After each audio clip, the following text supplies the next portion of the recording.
Adjoint matrix. Adjoint matrix അതിനെ നമ്മൾ denote ചെയ്യുന്നത്, ഇപ്പൊ എ എന്നായിരുന്നു ഈ മെട്രിക്സിന്റെ പേര് എങ്കിൽ എയുടെ അഡ്ജോയിന്റ് കാണാന് നമ്മൾ ഡിനോട്ട് ചെയ്യുന്നത് അഡ്ജ് ഓഫ് എ എന്നായിരിക്കും.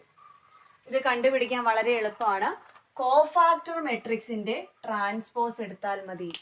കോഫാക്ടർ മെട്രിക്സിന്റെ ട്രാൻസ്പോസ് കണ്ടാൽ മതി. എങ്ങനെയാണ് ട്രാൻസ്പോസ് കാണുക?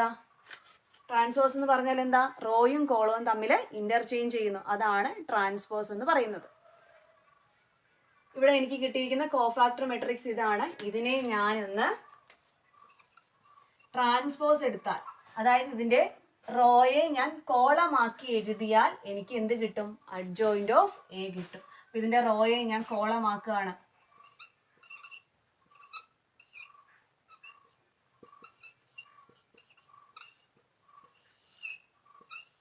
സോ എനിക്ക് എന്ത് കിട്ടി? അതിന്റെ അഡ്ജോയിന്റ് മെട്രിക്സ് കിട്ടി.